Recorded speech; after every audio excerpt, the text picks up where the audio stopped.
সুপ্রিয় অভিভাবক ও শিক্ষকবৃন্দ, কৌশল প্রয়োগ করে শিশুর শিখন এই বিষয়কে সামনে রেখে আজকের আলোচনায় সবাইকে অভিনন্দন ও শুভেচ্ছা।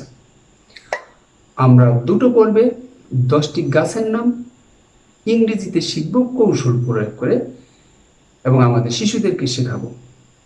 আজকে আমরা 5টি গাছের নাম কৌশলে কিভাবে আমাদের শিশুদেরকে শেখাতে পারি সেই বিষয়গুলি দেখে নিই। চলুন। তবে দেখেন, এই সাবানটা কি আপনারা ব্যবহার করেন না? আপনাদের বাসা বাড়িতে সাবান থেকে আসে না? স্যান্ডেলিনা সাবান। তো দেখেন তো এটা কি? এটা আমরা সবাই চিনি, স্যান্ডেল। শিশু যতটুকু বয়সের শিশুই হোক না কেন এই স্যান্ডেল চিনি। তো স্যান্ডেলিনা এবং স্যান্ডেল দুটো শব্দের যথেষ্ট মিল রয়েছে। তো একটা গাছের নাম রয়েছে, স্যান্ডেল নামে একটা গাছ রয়েছে। সেই স্যান্ডেল ট্রি মানে কি? চন্দন গাছ। দেখেন, আমরা কিন্তু চন্দন গাছের নাম শুনেছি, চন্দন গাছ দেখেছি, কিন্তু এই চন্দন গাছকে ইংরেজিতে কি বলে? Sandal tree. অথচ আমাদের কানের কাছে কিন্তু এই স্যান্ডেল শব্দটা আমরা প্রতিনিয়ত ব্যবহার করে থাকি। তো পিছনে দেখেন, এই স্যান্ডেল ট্রিটা দেখা যাচ্ছে। 2 নম্বরে আমরা দেখব, দেখেন এই যে বিস্কিটটা, পাইনঅ্যাপেল বিস্কিট। পাইনঅ্যাপেল বিস্কিট কি আপনি আপনার শিশুকে কিনে দিয়েছেন? অবশ্যই কিনে দিয়েছেন। তো আপনার শিশু কিন্তু পাইনঅ্যাপেল বিস্কিটটা চিনে। তো পাইনঅ্যাপেল থেকে যখন আমরা পাইন শব্দটা নিব, অর্থাৎ পাইনঅ্যাপেল শব্দটা কিন্তু আপনার শিশুর মেমোরিতে, স্থায়ী মেমোরিতে আসে। তো যখন আমরা এই পাইনঅ্যাপেল থেকে পাইন শব্দটা নিব, তখন আপনার শিশুর ওই স্থায়ী মেমোরিতেই এই আপেল শব্দটা বাদ দিয়ে পাইন শব্দটা নিয়ে যাবে। Pine tree. দেখেন, দেখা যাচ্ছে পাইন ট্রি। তো পাইন ট্রি নামে একটা গাছ রয়েছে। তো শিখে নিল আমাদের শিশু, অতি সহজেই, মুখস্থ করার কোনো দরকার হইল না। 3 নম্বরে আমরা যেই শব্দটা শিখাবো সেটা মূলত কোনো গাছ না, এটাকে আমরা জানি ঘাস। কিন্তু গাছের মতোই। দেখেন এটা কি? এটা বাম হাত। এটা বাম হাত, আপনার শিশু চিনে এটা বাম হাত। মৌমাছি ভো শব্দ করে, সেখান থেকে বো, এবং এই বাম হাত থেকে বাম, তাহলে বাম বো। বাম বো মানে কি আমরা জানি। দেখেন পর্দায় দেখা যাচ্ছে বাম মানে বাঁশ।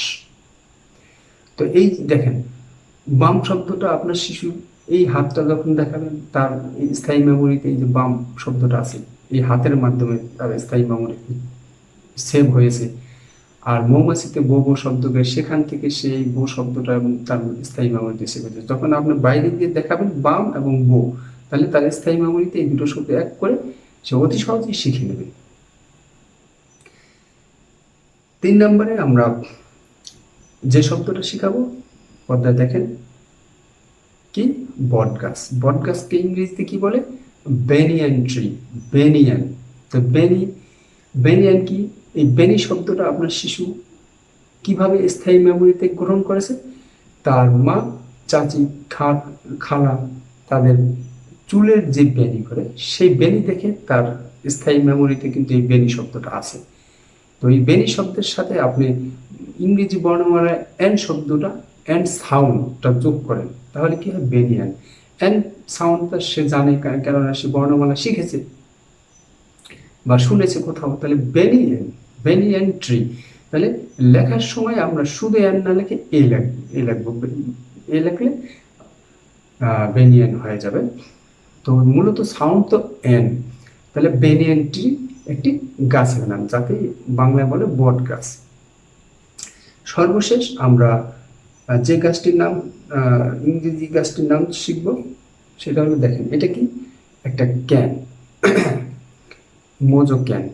এটা আপনার শিশু চিনে, আপনি চিনেন। তাহলে এই যে ক্যান শব্দটা, ক্যান একটি গাছ আছে। ক্যান কি? দেখেন দেখা যাচ্ছে ক্যান মানে বেত গাছকে বলে ক্যান। এরপরে আমরা অনেক সময় বলে থাকি, স্কুলে ক্যান যাবি না, ক্যান ভাত খাবি না, এই যে ক্যান বলি, এই যে ক্যান শব্দটা কিভাবে আপনার শিশুর স্থায়ী মেমোরিতে আছে, এই সোর্সগুলি থেকে যখন আনবেন, সেই সোর্সের মাধ্যমে স্থায়ী মেমোরিতে এই শব্দটা তার প্রবেশ করেছে, অতএব সেখান থেকে আনেন, একবারেই তার স্থায়ী মেমোরিতে এই শব্দটা চলে যাবে এবং সেই স্থায়ী মেমোরিতে ডাইভার্ট করে নিয়ে যেতে পারবে ক্যান মানে বেদ। তো আসুন কৌশল অবলম্বন করি, শিশুর পড়াকে সহজ করি, তাদেরকে তাদের চিন্তা চেতনাকে বহুমুখীকরণ করার জন্য এই কৌশল ব্যবহার করি। সবাই ভালো থাকবেন, ধন্যবাদ।